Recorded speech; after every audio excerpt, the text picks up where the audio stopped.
Halo, kami dari kelompok 3 yang beranggotakan Manda, Meriska, Delia, Ine, Deka, dan juga Anis. Pada kesempatan kali ini, kami melakukan wawancara di PT Tunas Dwi Matra atau TDM yang berlokasikan di Jalan Pramuka nomor 1, Raja Basah, Kota Bandar Lampung.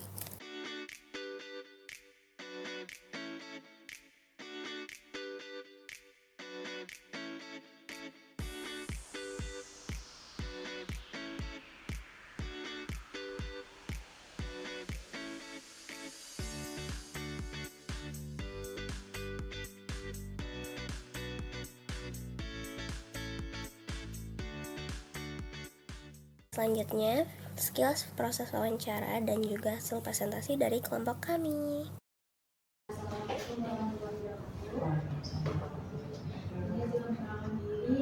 rekan-rekan saya di sini ada Ina, Delia, Deka, Manda, dan Meriska gitu. Jadi kami di sini sebagai pemeran tugas Mbak dari mata kuliah Etika Bisnis dan Profesi untuk mewawancara PDM terkait good governance, good corporate governance dan sustainability-nya itu. Sebelumnya makasih banyak Kak atas kesempatan yang diberikan kepada kami PDM dan Mbak Ica atas peluangkan waktunya. Yang punya hak cipta itu hanya AHM, sedangkan kita statusnya adalah distributor media, jadi kita nggak punya hak. Tentang pemangku kepentingan PDM itu sendiri ya, stakeholdersnya. Siapa saja sih stakeholders utama yang terlibat dalam kegiatan usaha utama dari TDM ini sendiri? Kalau stakeholder utama pastinya kita akan berhubungan sama TPM ya, karena kan kita perannya adalah sebagai distributor produk kendaraan Honda. Jadi yang utama pasti kita berhubungan baik dengan ATPM, karena yang bisa produksi kendaraan Honda itu hanya PT AHM gitu. Nah terus itu setelah itu karena memang kita dapat produknya dari ATPM, kemudian yang berikutnya adalah dealer. Jadi prosedurnya bukan slide ini apa bu, bisnis proses. Jadi prosedur otorisasinya ada di dalam lingkup manajemennya pada derajat seperti itu. Nah terus untuk yang terakhir keadilan, perlakuan adil terhadap seluruh stakeholder ya. Jadi kita memang sudah punya instruksi kerja, SOP, dan juga juklak dan juknis gitu. Jadi tinggal disesuaikan saja kita berhubungan dalam kapasitas apa nih, stakeholder, karyawan, atau misalnya pihak lain yang terkait gitu yang bisa membantu. Nah itu semua kita memang sudah punya peraturan, jadi kita bisa sesuaikan dalam kapasitas masing-masing. Produknya adalah motor ya, yang mana gas buangnya juga pasti kan ada berpengaruh terhadap lingkungan. Nah kita juga aktif dalam penanaman pohon. Terakhir kita kerja sama ITERA, kita ada melakukan penyumbang 1000 bibit pohon untuk penanaman di kebun raya ITERA. Mungkin kalau misalnya kalian ke kebun raya ITERA itu ada 1000 pohon yang bibitnya pengadaannya dari kita gitu, bekerja sama dengan stakeholder juga. Terus itu yang paling baru kemarin dalam rangka pelaksanaan BBL, kita juga undang anak-anak yang menang BBL kemarin untuk melakukan penanaman bibit mangrove. Sama ada saya lupa pasti 1000 atau 1200 bibit mangrove kita tanam di Ketapang di Kalimantan. Bibit UMKM hebat binaan Tunas Muda. Kita umumkan untuk 10 UMKM yang berhak untuk mendapatkan pendampingan dari kita, tapi pada perjalanannya sekarang biasanya sama ya, karena memang program ini kan kita masih berjalan terus-menerus gitu, dan kita juga ada reportnya. Nah reportnya juga dibantu dipantau oleh manajemen melalui tadi yang saya bilang operational gitu. Karena masing-masing PIC CSR itu kan punya target KPI masing-masing. Nah target KPI itu nanti yang akan diukur oleh manajemen sudah tercapai atau belum. Kalau misalnya memang sudah tercapai, nanti akan kita tambahkan. Sifatnya krusial untuk kelangsungan bisnis kita sih pasti kita patuhin gitu. Terima kasih Mbak. Baik, saya mulai. Yang saya hormati Ibu Ade Widianti SDM SAKAKCA selaku dosen pengampu mata kuliah Etika Bisnis dan Profesi, serta teman-teman yang saya banggakan. Assalamualaikum warahmatullahi wabarakatuh. Sebelumnya, perkenalkan kami dari kelompok 3 dengan anggota saya sendiri Anis Mutia Asri, dan adapun teman-teman saya, Deka Sintiani, Delia Putri Zainal, Meriska Dwi Hartia, Dia Amanda, dan Ina Aprilia. Di sini kami akan mempresentasikan hasil wawancara kami terkait sistem hukum, GCG, dan CSR yang ada di PT Tunas Dwipa Matra. Baiklah, tanpa berlama-lama lagi, materinya akan disampaikan oleh rekan-rekan saya.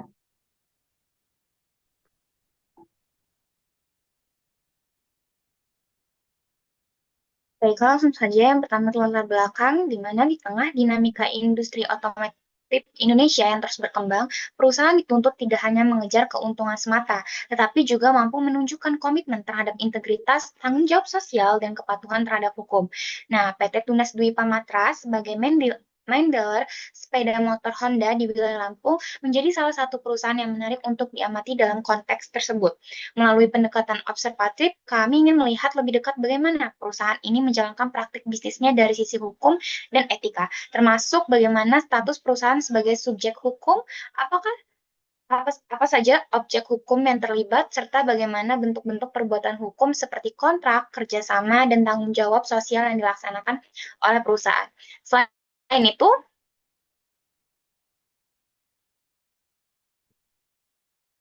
observasi juga mencakup bagaimana PT TDM menerapkan prinsip-prinsip Good Corporate Governance atau GCG dan CSR dalam kegiatan operasionalnya sehari-hari.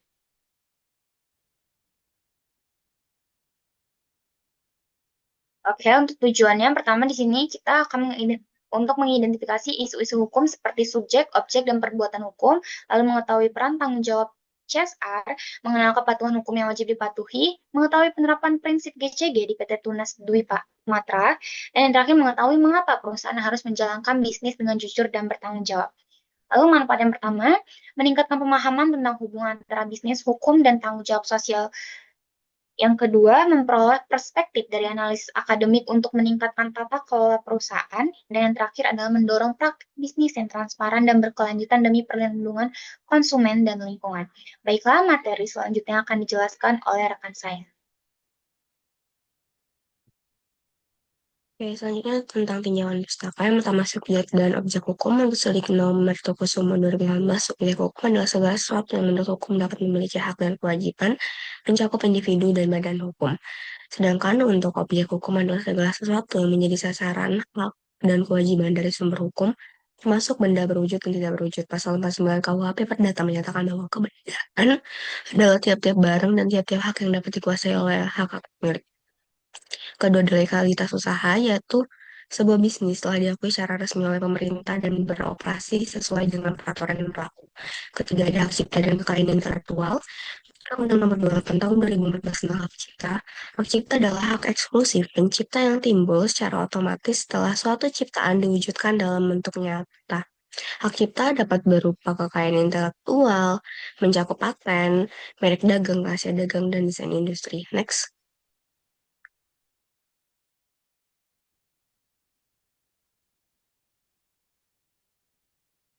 Oke, yang keempat ada perjanjian hukum menurut pasal KUHP Perdata pasal 1313 mendefinisikan bahwa perjanjian sebuah perbuatan di mana satu orang atau lebih meyakinkan dirinya terhadap satu orang atau lebih. Syarat sahnya adalah kesepakatan para pihak, kecakapan untuk membuat perikatan suatu pokok persoalan tertentu dan suatu sebab yang halal.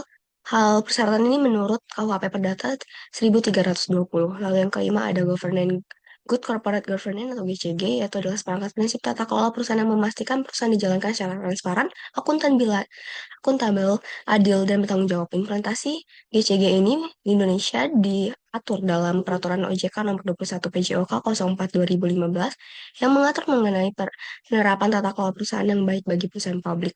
Dan yang terakhir ada Corporate Social Responsibility atau CSR menurut Undang-Undang Nomor 40 Tahun 2017 tentang perusahaan terbatas. Salah satu ayat 3 CSR adalah komitmen perseroan untuk berperan serta dalam pembangunan ekonomi berkelanjutan guna meningkatkan kualitas kehidupan dan lingkungan yang bermanfaat bagi perseroan itu sendiri, komunitas tempat maupun masyarakat secara umum. Selanjutnya akan dilanjutkan oleh teman saya. Baik, Materi yang selanjutnya yaitu profil perusahaan. PT Tunas Dwi Pamatra atau yang bisa kita sebut TDM merupakan distributor utama sepeda motor Honda di Lampung sejak tahun 1978.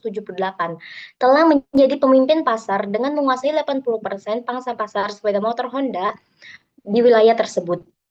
Sebagai bagian dari PT Tunas Ridean Tbk dan bermitra dengan PT Astra Honda Motor, TDM mengedepankan kualitas produk dan layanan prima melalui jaringan luas dengan 94 bengkel ahas. Keunggulan TDM terletak pada layanan purna jualnya yang inovatif seperti program si panggil untuk layanan darurat dan aplikasi motoran untuk booking service yang memperkuat hubungan dengan pelanggan dengan lokasi utamanya di Jalan Pramuka nomor 1 Bandar Lampung.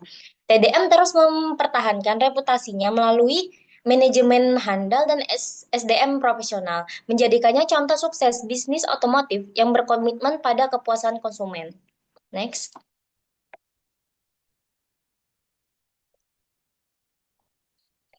Selanjutnya yaitu sejarah dari PT Tunas Dwi Pamatra itu sendiri.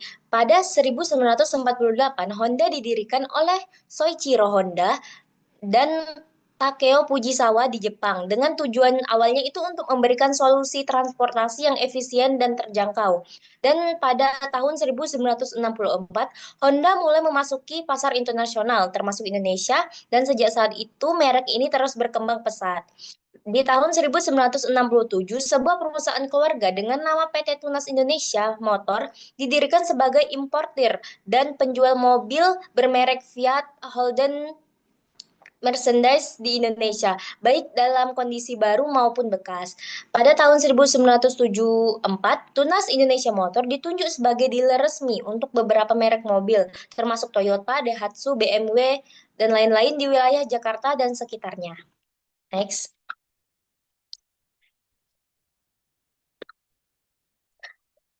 Hmm.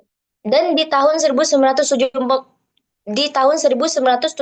ini pula perusahaan ini juga diangkat sebagai dealer resmi sepeda motor Honda bermerek Honda untuk wilayah Lampung. Di tahun 1978, PT Tunas Dwi Pamatra atau TDM ini didirikan sebagai distributor utama sepeda motor Honda di wilayah Lampung. Dan di tahun 1990, Tunas Indonesia Motor mengintegrasikan seluruh unit bisnisnya ke dalam satu perusahaan induk yang diberi nama PT Tunas Ridean. PT Tunas Dwi Pamatra atau TDM ini berfokus pada penjualan sepeda motor Honda, penjualan suku cadang asli, dan pelayanan jasa bagi pemilik kendaraan bermotor Honda. Sebagai perusahaan yang berorientasi pada kepuasan pelanggan dan keunggulan, PT Tunas Dwi Pamatra memiliki visi untuk menjadi best Honda main dealer motorcycle and solution provider. Untuk mewujudkan visi tersebut, TDM menjalankan misi to create happy and optimum network and to delight customer. Materi selanjutnya akan dijelaskan oleh rekan saya.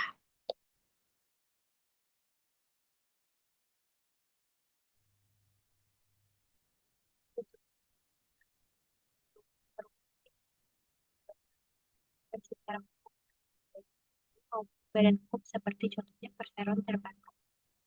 Sebagai PT yang berdiri sejak 1978, Tunas Dwi Pamatra merupakan subjek hukum mandiri dengan kapasitas untuk memiliki aset, membuat perjanjian dan bertanggung jawab atas tindakan usaha. Status hukum ini memperkuat posisi BDN sebagai bagian dari PT Tunas Ridean Tbk, sekaligus memberikan dasar legal dalam operasional bisnis otomotifnya dan struktur legal dalam operasional bisnis otomotif.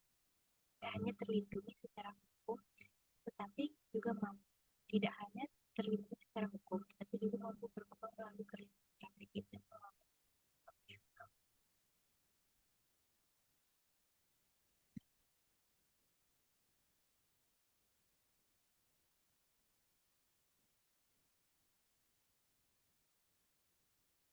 Selanjutnya itu adalah subjek hukum. Nah, jadi subjek hukum ini merupakan pihak yang mampu memegang hak dan kewajiban secara hukum baik individu maupun badan hukum seperti perseroan terbatas atau PT.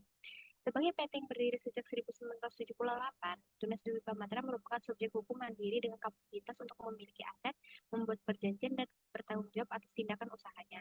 Status hukum ini memperkuat posisi TDM sebagai bagian dari PT Tunas Ridean Tbk sekaligus memberikan dasar legal dalam operasional bisnis otomotifnya dengan struktur badan hukum yang jelas. TDM tidak hanya terlindungi secara hukum, tetapi juga mampu berkembang melalui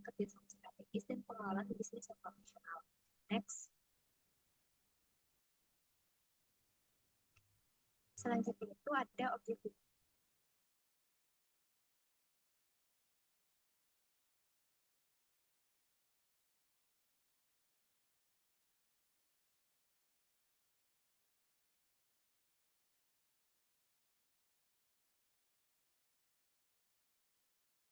Tim General Affair atau GA yang mengurus aset fisik perusahaan seperti gedung, fasilitas operasional, dan tim legal yang memastikan kepatuhan hukum seluruh aktivitas bisnis.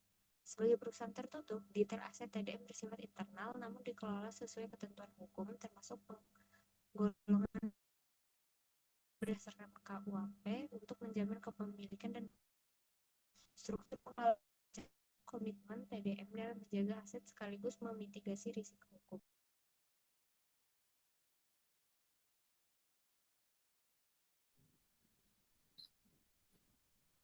Baik, selanjutnya yaitu hubungan hukum. PT Tunas Bumi Matra atau TDM itu membangun jaringan hubungan hukum yang komprehensif dengan berbagai pemangku kepentingan. Sebagai distributor resmi Honda, TDM memiliki ikatan hukum yang kuat dengan AHM atau Astra Honda Motor melalui perjanjian distribusi. Perusahaan juga menjalin kemitraan formal dengan institusi pendidikan seperti Unila, Teknokrat, Dharma Jaya, dan 21 SMK binaan melalui MOU, termasuk program praktik kerja di bengkel ahas. Hubungan hukum dijalin dengan para dealer, sebanyak 55 dealer di Lampung, karyawan, pemerintah, dan juga masyarakat. TDM menjaga ikatan hukum ini melalui pendekatan yang sehat dan kolaboratif, diantaranya melalui program internal seperti Development Day, kegiatan CSR, dan kepatuhan terhadap regulasi yang ditetapkan pemerintah. Semua ini mencerminkan bahwa hubungan hukum di TDM bukan hanya bersifat administratif, tetapi juga dibangun atas dasar kepercayaan dan tanggung jawab dan keberlanjutan. Selanjutnya yaitu peristiwa hukum. Salah satu bentuk peristiwa hukum yang dijalani PT Tunas Bumi Matra atau TDM itu adalah kegiatan sewa-menyewa properti yang digunakan untuk mendukung operasional bisnis, seperti gedung showroom, kantor cabang, atau fasilitas pendukung lainnya. Dalam hubungan hukum ini, TDM itu berperan sebagai pihak penyewa yang memiliki kewajiban hukum terhadap pihak yang menyewakan, baik individu maupun badan usaha. Kewajiban tersebut mencakup pembayaran sewa sesuai dengan perjanjian, menjaga kondisi properti selama masa sewa, serta mematuhi ketentuan lain yang telah disepakati bersama dalam kontrak sewa. Perjanjian ini biasanya dituangkan dalam dokumen tertulis yang sah dan mengikat secara hukum. Sebagai bentuk perlindungan bagi kedua belah pihak, dengan menjalankan kewajiban secara tertib, TDM itu menunjukkan sikap profesional dan kepatuhan terhadap aturan hukum yang berlaku, sekaligus menciptakan hubungan yang harmonis dan saling menguntungkan dengan para pemilik properti yang menjadi mitra usaha.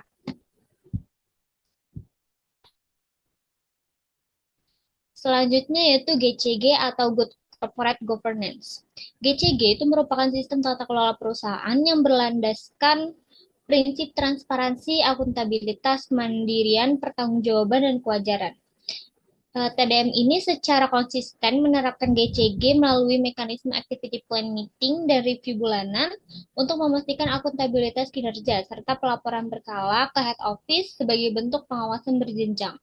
Perusahaan menjunjung tinggi independensi dengan pengambilan keputusan objektif berdasarkan SOP yang jelas, sekaligus mematuhi berbagai regulasi termasuk ketenagakerjaan, lingkungan, dan perpajakan.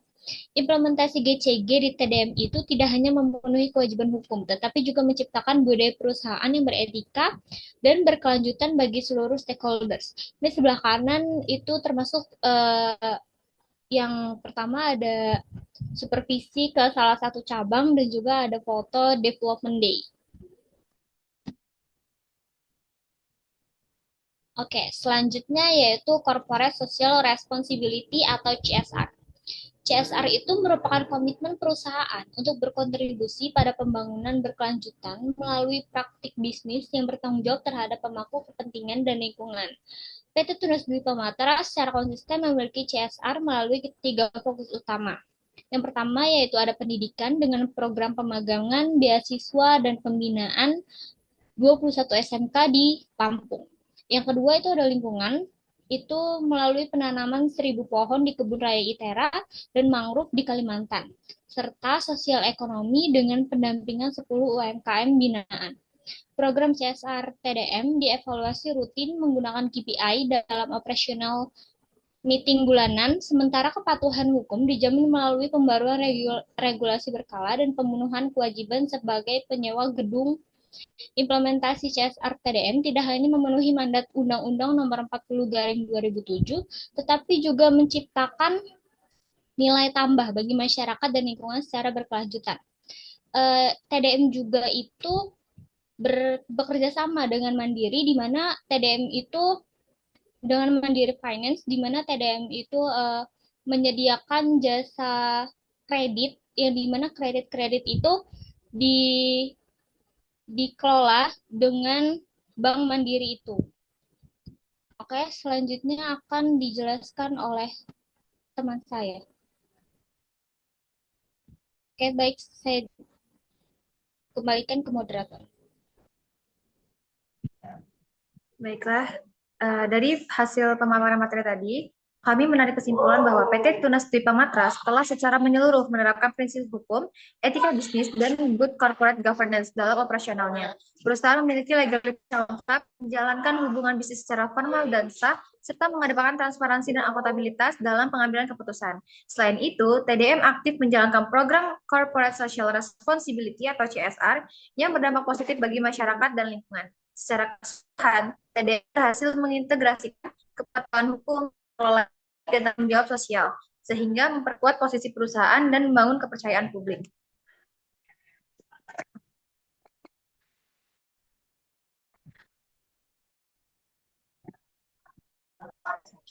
Oke, baiklah, itu tadi pemaparan dari kami terkait sistem hukum, GCG, dan CSR yang ada di PT Tunas Dwi Pamatra. Semoga informasi yang disampaikan menjadi pengetahuan baru bagi kita semua. Terima kasih kepada Ibu Ade atas kesempatan dan tugas yang telah diberikan kepada kami serta teman-teman. Akhir kata saya akhiri, wassalamualaikum warahmatullahi wabarakatuh.